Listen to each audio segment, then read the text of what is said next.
اب جب یہ بات آئے گی اطیعوا اللہ و اطیعوا الرسول، تو کہیں گے بھائی اگر بات یہی ہے تو پھر ایک سوال ہمارا ہے، آپ اگر اللہ کو بھی مانتے ہیں، اللہ کے رسول کی بھی مانتے ہیں، تو بہت سی حدیثیں ہیں جن کا انکار تم لوگ کرتے ہو۔ میں نے کہا جی بسم اللہ کوئی حدیث سنا دیں، ہم حدیث کا انکار کرتے ہو۔ کہتے حدیث پاک میں ہے اللہ کے رسول نے فرمایا لا صلاۃ لمن لم یقرأ بفاتحۃ الکتاب، سورۃ فاتحہ نہیں پڑھو گے آپ کی نماز نہیں ہوگی۔ میں نے کہا میرا سوال یہ ہے یہ حدیث پاک ٹھیک ہے؟ کہتے ہیں سوال یہ ہے ٹھیک ہے یا غلط ہے؟ میں نے کہا جی بالکل ٹھیک ہے، سچی حدیث ہے، سر آنکھوں پہ ہے، میرے ایمان کا ٹکڑا ہے، میں تو مانتا ہوں۔ کہتے جب حضور نے فرمایا نماز نہیں ہوگی سورۃ فاتحہ پڑھو گے تو نماز ہوگی، جب تو مانتا ہے تو سورۃ فاتحہ نماز میں کیوں نہیں پڑھتا؟ میں نے کہا میں تو پڑھتا ہوں، میں تو اب بھی نماز میں سورۃ فاتحہ پڑھتا ہوں۔ کہتے ہیں آپ نے مقتدی بن کے تو نہیں پڑھا۔ میں نے کہا مقتدی بن کے میں نماز کے ساتھ جماعت پڑھ رہا ہوتا ہوں، تو جماعت کا مسئلہ اور ہے، نماز عام کا مسئلہ اور ہے۔ اور کس نے بتایا؟ میں نے کہا میں تیری طبیعت صاف کر رہا ہوں، یہ حدیث جو ہے یہ تو نے پیغمبر سے سنی ہے؟ جی نہیں۔ میں نے کہا میں نے سنی ہے؟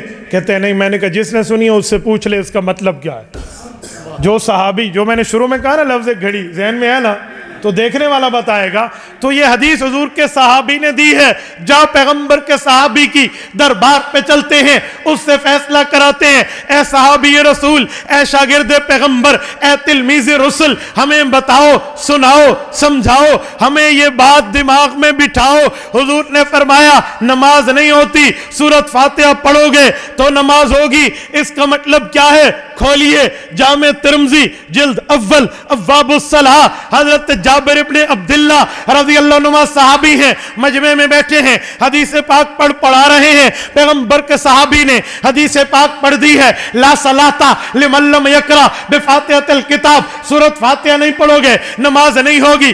پیغمبر کے صحابی کے شاگردوں نے نظروں سے نظریں ملا کر گویا آنکھوں سے پوچھنا شروع کر دیا، حضرت استاذ محترم اس حدیث کا مطلب، اس حدیث کی تشریح، اس حدیث کی ایکسپلینیشن، اس حدیث کی وضاحت بھی کر دیں۔ پیغمبر علیہ السلام نے فرمایا نماز ہوگی سورۃ فاتحہ پڑھو گے نہیں پڑھو گے نماز نہیں ہوتی۔ کس کی نماز ہے؟ مقتدی کی ہے یا اکیلے نمازی کی ہے؟ صحیح حدیث ہے، جامع ترمذی ہے، جلد اول ہے، ابواب الصلاۃ ہے، پیغمبر کا صحابی ہے، جابر ابن عبداللہ فرماتے ہیں حضور پاک کی حدیث کا مطلب ہے انما اذا کان وحدہ، اکیلا نمازی پڑھے گا، مقتدی کو حکم نہیں ہے۔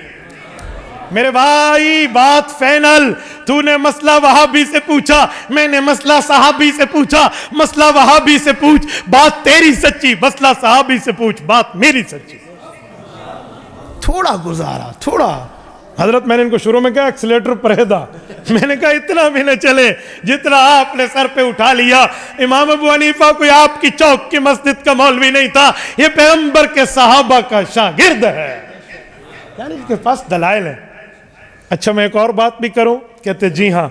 میں نے کہا تم چاہتے ہو کہ اللہ تمہارے اوپر رحمت کرے، اللہ ناراض نہ ہو، تو قرآن کہتا ہے قرآن کے اوپر چپ رکھو، قرآن کو سنو، قرآن کے مقابلے میں قرآن نہ پڑھو۔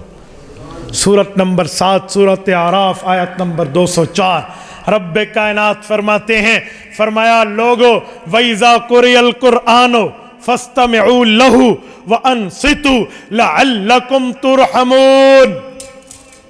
لَعَلَّكُمْ تُرْحَمُونَ، چاہتے ہو تمہارے اوپر رحمتیں آئیں، تاکہ تمہارے اوپر رحمتیں آئیں، تمہیں امید چاہیے، یہ ترجی کا ہے۔ لَعَلَّكُمْ لیتا ولا اللہ، اگر جملہ انشائیہ کی 10 قسمیں ہمارے طلباء کے دماغ میں ہوں، لَعَلَّكُمْ تُرْحَمُونَ، اگر تم نے یہ رب سے امید باندھ رکھی ہے تمہارے اوپر رب رحیم و کریم رہے، رحمتیں برکتیں شفقتیں تمہارے اوپر ڈالتا رہے، تو پھر ایک کام کر لو، وَإِذَا قُرِئَ الْقُرْآنُ، قرآن پڑھا جائے 2 کام کرنا، فَاسْتَمِعُوا لَهُ، غور سے سننا، وَأَنصِتُوا، زبان کو بند رکھنا۔ اے خدا کے بندے اس آیت پہ عمل تو کر لے تو رحمتیں آئیں گی، لیکن تو نے مسئلے پہ مجھے قرآن سنایا، حضور کا فرمان سنایا، قرآن چھوڑ دیا۔ اس مسئلے پہ قرآن کریم بھی تو ہے نا، اس کو بھی ساتھ ٹچ کر لینا چاہیے، دیکھ لینا چاہیے۔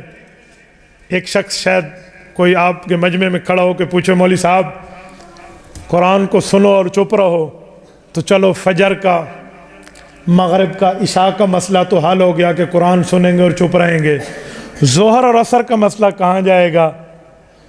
ظہر عصر میں تو ہم نہیں سنتے، کیا کریں گے؟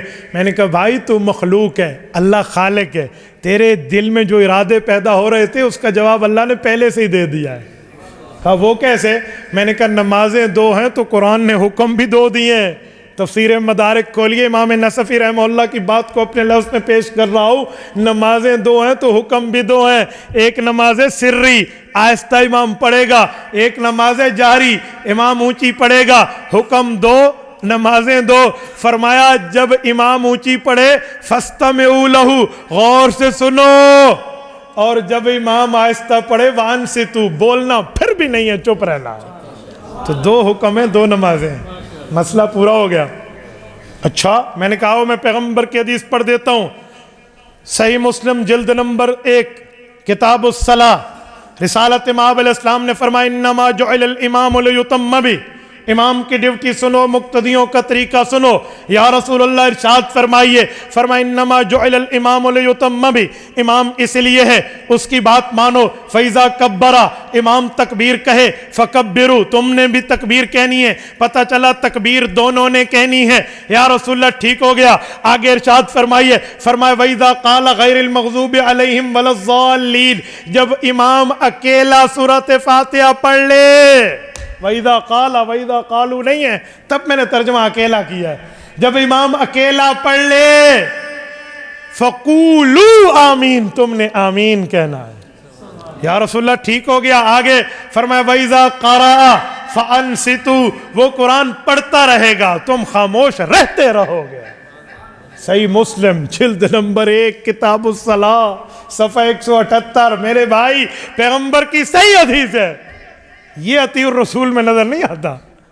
تبارك الذي نزل الفرقان على عبده ليكون للعالمين نذيرا